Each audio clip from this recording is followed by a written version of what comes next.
Hello friends, നമസ്കാരം. നമ്മുടെ Kerala TV സീരിയലിലേക്ക് എല്ലാവർക്കും സ്വാഗതം. അങ്ങനെ സരസ്വതി അമ്മയ്ക്ക് സ്ഥാനം നിശ്ചയിച്ച് നിൽക്കുന്ന രഞ്ജിതയെ എടുത്തിട്ട് പെരുമാറി നമ്മുടെ സരസ്വതി അമ്മ, നീയല്ലേ എനിക്ക് സ്ഥാനം നിശ്ചയിക്കുന്നത്, അപ്പോൾ പണി നോക്കണേ എന്നും പറഞ്ഞുകൊണ്ട് അങ്ങനെ ഇവർ തമ്മിൽ വാഗ്വാദങ്ങളുമായിട്ട് നിൽക്കുന്ന സമയത്താണ് ഇതേ സുമിത്ര കയറി വരുന്നത്. ഓ വന്നോ, ഡ്രസ്സൊക്കെ കുറേ എടുത്തിട്ടുണ്ടല്ലോ. അതെ, ഇവിടെ സ്ഥിരതാമസമാക്കാനൊന്നും പറ്റത്തില്ല കേട്ടോ എന്ന് പറഞ്ഞു. ഞാനിപ്പോൾ ഇവിടെ വന്നത് സ്ഥിരതാമസത്തിന് വേണ്ടിയിട്ടല്ലെന്ന് സുമിത്രയും പറഞ്ഞു. പിന്നീട് ആയിക്കോളാം എന്ന് പറഞ്ഞപ്പം നടക്കാത്ത മനോഹരമായ സ്വപ്നം എന്ന് രഞ്ജിത പറഞ്ഞു. അപ്പോൾ എവിടെ പൂജ, അവൾ വന്നില്ലേന്ന് ചോദിച്ചപ്പോൾ അവൾ വന്നില്ലെന്ന് പറഞ്ഞു. അവൾ ദീപുവിൻ്റെ വീട്ടിൽ താമസിക്കട്ടെ എന്ന് പറഞ്ഞപ്പം അതേതായാലും നന്നായി എന്ന് സരസ്വതിമ പറയാം. അപ്പോഴത്തേക്കും പങ്കജിന് ഭയങ്കര കലിപ്പായി. അപ്പോൾ പങ്കജിനെ നോക്കിക്കഴിഞ്ഞപ്പോൾ പങ്കജ് ഇങ്ങനെ പല്ലെറിഞ്ഞ് കാണിച്ചു. അയ്യോ അത് നന്നായില്ല, അവളെ കൂടെ കൂട്ടായിരുന്നു കേട്ടോ, അതായിരുന്നു നല്ലത് എന്നിങ്ങനെ പറഞ്ഞപ്പോൾ തന്നെ സുമിത്രയ്ക്ക് കാര്യം മനസ്സിലായി. പങ്കജ് അവിടെ നിന്ന് ഗോഷ്ടി കാണിച്ചിട്ടാണെന്നുള്ളത്. ആ സമയം അവളവിടെ നിൽക്കട്ടെ, എല്ലാവരെയും തീറ്റിപ്പോറ്റാനേ ഞാൻ കരാറൊന്നും എടുത്തിട്ടില്ലെന്ന് പറഞ്ഞു. ഇന്ന് സരസ്വതി അമ്മയുടെ നീട്ടിയൊരു മോളലും. സുമിത്രേ, ദേ നിൻ്റെയും സരസ്വതി അമ്മയുടെയും ഡ്രസ്സൊക്കെ എടുത്തേ ആ ഔട്ട് ഹൗസിലോട്ട് വിട്ടോളാൻ പറഞ്ഞു. ഞങ്ങൾ ഇവരെ അവിടെ കൊണ്ടുപോയി കിടത്താം. പങ്കജെ, അരവിന്ദേട്ടാ എടുക്കാൻ പറഞ്ഞു. നിർത്ത് സുമിത്രേ, നീ പോലീസിനെ വിളിക്കാൻ പറഞ്ഞു. ഞാൻ ഇവിടെ തന്നെ കിടക്കുമെന്ന്. ചേടാ, ഇതെന്തൊരു പാടായത്, ഇതെന്തൊരു കഷ്ടമാണ്. നിങ്ങൾക്ക് ഔട്ട് ഹൗസിൽ സൗകര്യങ്ങളെല്ലാം ഒരുക്കിയിട്ടുണ്ട്, അപ്പോൾ അവിടെ കിടക്കാൻ പറ്റില്ലെന്ന് സരസ്വതി അമ്മ. ഞാൻ ഇവിടെ തന്നെ കിടക്കുള്ളൂ എന്നും പറഞ്ഞു. സരസ്വതി അമ്മ ഇങ്ങനെ ആകെ ഇതായിട്ട് നിൽക്കുമ്പോൾ ഇവർ ഞെട്ടി. വാശി പിടിക്കരുതെന്ന് അരവിന്ദൻ പറഞ്ഞു. വാശിയൊന്നുമല്ല, അടുക്കള ഈ വീട്ടില, എനിക്ക് എന്തെങ്കിലും ഉണ്ടാക്കി തരണമെന്നുണ്ടെങ്കിൽ സുമിത്ര ഇവിടേക്ക് വരണം. അപ്പോൾ പിന്നെ അങ്ങോട്ടും ഇങ്ങോട്ടും സുമിത്ര ഓടിക്കാനായിട്ട് പറ്റത്തില്ലല്ലോ, അങ്ങോട്ടും ഇങ്ങോട്ടും ഓട്ടോ ആയിരിക്കും, അതിനൊന്നും പറ്റത്തില്ല. അതുകൊണ്ട് ഞങ്ങൾ ഇവിടെ തന്നെ താമസിക്കുള്ളൂ എന്ന് പറഞ്ഞു. ഇവരുടെ അടുത്ത് ചെളിയിലിടണം അതോ വേണ്ടോന്നും പറഞ്ഞ് അരവിന്ദൻ ദേഷ്യപ്പെടുക. എന്താ നീ പുറപുറക്കുന്നതെന്ന് സരസ്വതി അമ്മ ചോദിച്ചപ്പോൾ, രഞ്ജിതേ, സരസ്വതി അമ്മ ഇവിടെ തന്നെ താമസിച്ചോട്ടെ കേട്ടോ, പാവാ എന്ന് പറഞ്ഞ് അരവിന്ദ് ഇങ്ങനെ പറയണു. പങ്കജിന് ദേഷ്യം വന്നിട്ട് പങ്കജ് ഒന്നും മിണ്ടാതെ നിൽക്കുക. അപ്പോൾ ഇവിടെ താമസിക്കാൻ അനുവദിച്ചെന്ന് കരുതി സ്വന്തം വീട്ടിൽ കളിക്കുന്ന കളിയൊന്നും ഈ വീട്ടിൽ കളിച്ചേക്കരുതെന്ന് രഞ്ജിത. സുമിത്ര, ദേ ഇവരുടെ കാര്യം മുഴുവനും നീ നോക്കിക്കൊള്ളണം. പിന്നെ ഞങ്ങൾ കഴിക്കുന്ന അത്രയും നിലവാരമുള്ള ഫുഡൊന്നും നിങ്ങൾക്ക് തരുമെന്ന് നിങ്ങൾ പ്രതീക്ഷിക്കേ വേണ്ടെന്ന് പറഞ്ഞു. അപ്പോൾ ആർക്ക് വേണം നിൻ്റെ ഫുഡെന്ന് ചോദിച്ചു സുമിത്ര. കൂടുതൽ സംസാരിക്കാതെ പോകാൻ നോക്കാൻ പറഞ്ഞു. എൻ്റെ വീട്ടിൽ വന്നിട്ട് എന്നോട് കയർത്ത് സംസാരിക്കുന്നു എന്ന് രഞ്ജിത ചോദിച്ചു. പോലീസിനെ വിളിക്കേണ്ടി വരും എന്ന് സരസ്വതി അമ്മ. ഈ സരസ്വതി അമ്മയുടെ ഒരു കാര്യം, പോലീസിനെ വിളിക്കേണ്ടി ഒന്നും വരില്ല. രഞ്ജിത വാ നമുക്ക് പോകാം, വാ രഞ്ജിത ഞാൻ പറയട്ടെ വാ എന്നും പറഞ്ഞ് വിളിക്കുമ്പോൾ അവരങ്ങോട്ടേക്ക് പോയി. ഈ സമയത്ത് പങ്കജ് സരസ്വതിയെ തൂർച്ച് നോക്കിക്കൊണ്ട് പോവാം. അപ്പോൾ സുമിത്രേ, നമ്മൾ ഇവിടെ നിൽക്കുന്നതൊക്കെ കൊള്ളാം, വളരെ സൂക്ഷിച്ച് വേണം ഇവിടെ നിൽക്കാനെന്ന് പറഞ്ഞു. അപ്പോൾ ഞാനും ചിലതൊക്കെ പ്ലാൻ ചെയ്തിട്ടുണ്ട്, അവളും സൂക്ഷിക്കണമെന്ന് പറഞ്ഞു. അപ്പോൾ നീ എന്താ പ്ലാൻ ചെയ്തിരിക്കുന്നതെന്ന് ചോദിച്ചപ്പോൾ സുമിത്ര ഒന്ന് ചിരിച്ചു കാണിച്ചു. അങ്ങനെ അവർ ചിരിച്ചുകൊണ്ട് അവിടെ നിൽക്കുക. ഈ സമയത്ത് അവിടെ നമ്മുടെ ദീപു ഇരുന്ന് ആലോചിച്ചുകൊണ്ടിരിക്കുമ്പം ചിത്ര അങ്ങോട്ടേക്ക് വന്നു. ഇന്ന് ആരോട് കടം മേടിക്കണമെന്നാ ആലോചിക്കുന്നതെന്ന് ചോദിച്ചു. നീ എന്നെ പരിഹസിക്കുകയാണോ എന്ന് ദീപു ചോദിച്ചു. ഇപ്പം അതാണല്ലോ ഹോബി, അതുകൊണ്ട് ചോദിച്ചതാ. ഏതായാലും എരന്നിരുന്ന് ഈ പരുവത്തിലായല്ലോ എന്നൊക്കെ പറഞ്ഞുകൊണ്ടിരിക്കുന്നു. പരമശിവ ഒഴികെ വേറെ ആരും എന്നെ തൊടില്ല, കാരണം ഞാൻ വേറെ ആരുടെയും കയ്യിൽ നിന്നും കടം വാങ്ങിയിട്ടില്ല എന്ന് പറഞ്ഞു. കടം വാങ്ങാതെ പിന്നെ നിങ്ങൾക്ക് എവിടെ നിന്ന് ഇത്രയും കാശൊക്കെ? അതൊക്കെ എനിക്ക് ചിലർ സംഭാവന തരുന്നതാ. സംഭാവന തരാൻ എന്താ വല്ല ഉത്സവം ദീപോട്ടം നടത്തുന്നുണ്ടോ? എടി, ഞാൻ അല്ലെങ്കിൽ ഞാൻ ചെയ്തു കൊടുക്കുന്ന ഉപകാരങ്ങൾക്കുള്ള പ്രതിഫലം അത്. അപ്പം നാണമുണ്ടോ ദീപോട്ട ഇങ്ങനെ ജീവിക്കാനൊക്കെ ആയിട്ട്?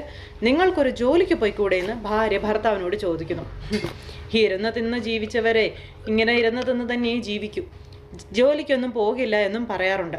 അത് സത്യമാണെന്ന് എനിക്കിപ്പം മനസ്സിലായി എന്നൊക്കെ ചിത്ര ഇങ്ങനെ പറയുമ്പോൾ ദേഷ്യപ്പെട്ടു ദീപു. ദേഷ്യപ്പെടേണ്ട, സങ്കടം കൊണ്ട് തന്നെ പറഞ്ഞതാ.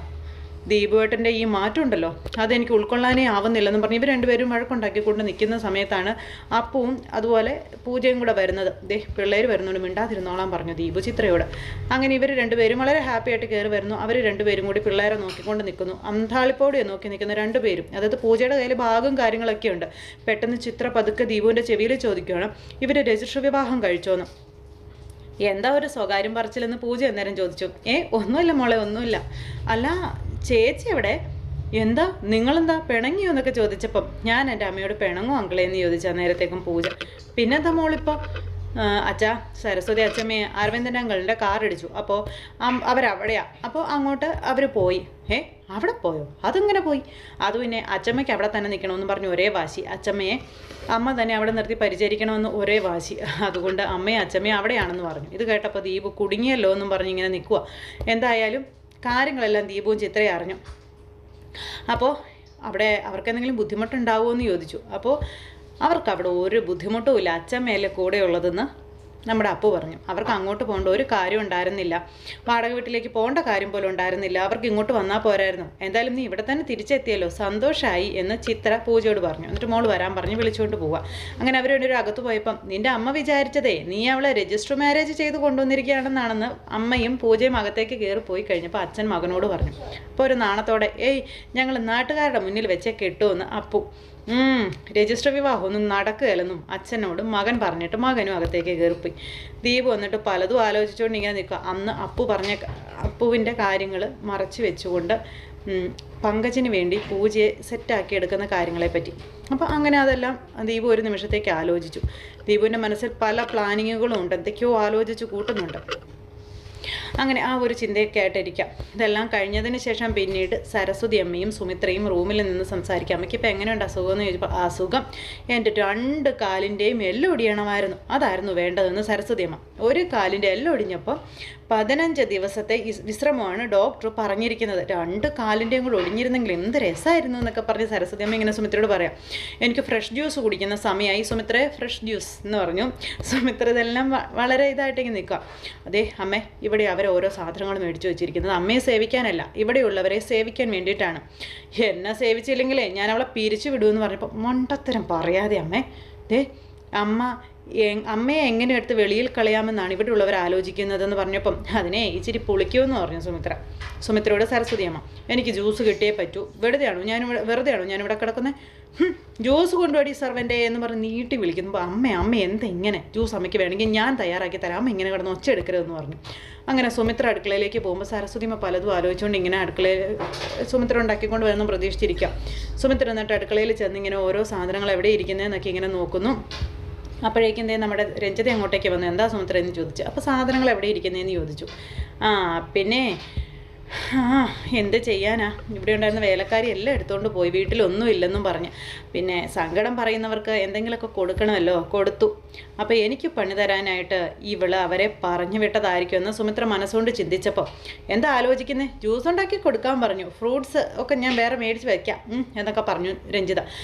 പിന്നെ സുമിത്രേ ഒരു കാര്യമുണ്ട്, തനിക്ക് ഇവിടെ വേറെ ജോലിയൊന്നുമില്ലല്ലോ, അപ്പോൾ ഇവിടുത്തെ വേലക്കാരുടെ ജോലി കൂടി താൻ ചെയ്യേണ്ടി വരുമെന്ന് രഞ്ജിത നൈസായിട്ട് സുമിത്രയോട് പറഞ്ഞു.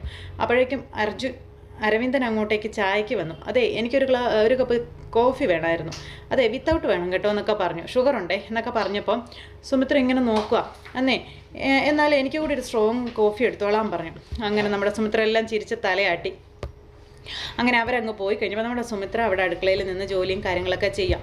ഇതെല്ലാം കഴിഞ്ഞ് പിന്നെ കാണിക്കുന്നതെന്ന് പറഞ്ഞിട്ടുണ്ടെങ്കിൽ നമ്മുടെ സ്വരമോൾ അവിടെ ഇരിക്കുന്നു. ആ സമയത്ത് അനന്യ അങ്ങോട്ടേക്ക് വിശേഷമൊക്കെ ചോദിച്ചുകൊണ്ട് ചെല്ലുമ്പോൾ കുഞ്ഞിങ്ങനെ കെറിവിച്ചിരിക്കാം. അപ്പോൾ എന്താ മോളുടെ പിണക്കത്തിന് കാരണം എന്ന് ചോദിച്ചപ്പോൾ എന്നെ ട്രിപ്പ് കൊണ്ടുപോകാമെന്ന് പറഞ്ഞിട്ട് പറ്റിച്ചില്ലേ, ഇതേ നിങ്ങൾ എന്ത് സാധനമാണ്, അപ്പോൾ ട്രിപ്പൊക്കെ നമുക്ക് പോകാം, മോളിങ്ങനെ ഇരിക്കല്ലേ, ഇപ്പോഴാണ് മോളുടെ വ്രതം അവസാനിക്കുന്നത്, ഈ പാല് കുടിച്ച് എൻ്റെ മോള് വ്രതം അവസാനിപ്പിക്കാൻ പറഞ്ഞു. അപ്പോൾ എനിക്ക് വേണ്ടെന്ന് പറഞ്ഞുകൊണ്ട് കൊച്ചിങ്ങനെ തറപ്പിച്ച് പറയും.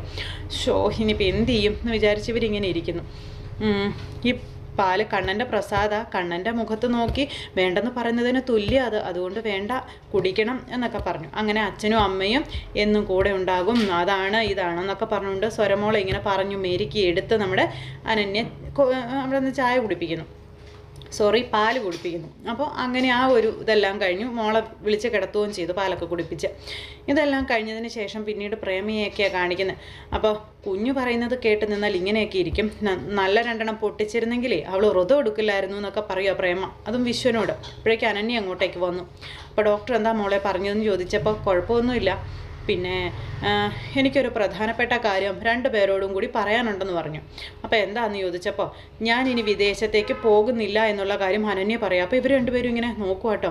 മോളുടെ കൂടെ ഇവിടെ തന്നെ താമസിക്കാനാണ് തീരുമാനിച്ചിരിക്കുന്നതെന്നും. അപ്പം നിനക്കെന്താടി ഭ്രാന്താണോ എന്ന് അമ്മ മകളോട്. വിദേശത്തല്ലേ നിനക്ക് ജോലി, നീ അങ്ങോട്ട് പോകാതിരുന്നാൽ എങ്ങനെയാണ്, അതും കളഞ്ഞ് ഇവിടെ താമസിക്കേണ്ട കാര്യം എന്താ, ഇവിടെ നല്ല ഹോസ്പിറ്റലിലും ജോലി കിട്ടുമല്ലോ, എന്നാലും വിദേശത്ത് കിട്ടുന്ന സാലറി ഇവിടെ കിട്ടുമോ നിനക്ക്, നീ ഇപ്പോൾ ഇങ്ങനെ ഒരു തീരുമാനം എടുക്കേണ്ട ആവശ്യം എന്താണെന്നൊക്കെ ചോദിച്ചു അമ്മ. മോളുടെ കൂടെ കുറച്ച് നാൾ താമസിക്കും, അത് കഴിഞ്ഞ് അനിരുദ്ധനെ ഒഴിവാക്കാനായിട്ട് കോടതിയെ സമീപിക്കും, പിന്നെ വിദേശത്തേക്ക് പാർക്കും. ഇതൊക്കെയായിരുന്നില്ലേ നീ എന്നോട് പറഞ്ഞിരുന്നത്. അവളിപ്പോൾ ഞങ്ങളുടെ സാമീപ്യം ആഗ്രഹിക്കുന്നുണ്ട്, അതുകൊണ്ടാണ് ഞങ്ങളിവിടെ താമസിക്കാൻ തീരുമാനിച്ചത്. ആ കുഞ്ഞു മനസ്സ് വല്ലാണ്ട് വേദനിക്കുന്നുണ്ടെന്ന് പറഞ്ഞു. നമ്മളറിയാതെ തന്നെ അവളുടെ സ്വഭാവത്തിലും ചിന്തത്തിലും ഒരുപാട് മാറ്റങ്ങൾ ഉണ്ടാകുന്നുണ്ടെന്ന് അനന്യ ഇവരോട് രണ്ടുപേരോടും പറഞ്ഞു. മോൾക്കത് വലിയ പ്രശ്നങ്ങൾ ഉണ്ടാക്കും, അതുകൊണ്ട് അതൊന്നും പറ്റില്ല എന്ന് പറഞ്ഞു. മകളാണ് വലുത്, അല്ലാതെ മറ്റൊന്നും അല്ലെന്ന് പറഞ്ഞു. അതിന് നിൻ്റെ സ്വന്തം കൊച്ചല്ലല്ലോ അതെന്നും പറഞ്ഞുകൊണ്ട് ഈ പ്രേമ നേരം ദേഷ്യപ്പെടുക. അനു എന്നും പറഞ്ഞു. മോളെടുത്ത തീരുമാനം നല്ല തീരുമാനമാണെന്ന് അച്ഛൻ പറയുമെന്ന് വിശ്വം പറഞ്ഞപ്പോൾ, എന്ത് തീരുമാനം? അനിരുദ്ധിനൊപ്പം നിനക്ക് സന്തോഷത്തോടെ ജീവിക്കാൻ കഴിയില്ല.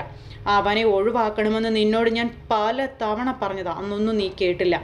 ആർക്കു വേണ്ടിയാണെങ്കിലും ഈ തീരുമാനം ഞാൻ അംഗീകരിക്കില്ല എന്ന് അമ്മ മകളോട് തറപ്പിച്ച് പറയുമ്പോൾ വിശ്വം ചിരിച്ചുകൊണ്ട് നിൽക്കുക. വിവാഹത്തിന് ശേഷം ആദ്യ നാളുകളിൽ നടന്നതൊക്കെ നീ മറന്നോന്ന് ചോദിച്ചു. അവൻ നിന്നെ സ്നേഹിച്ചിരുന്നോ?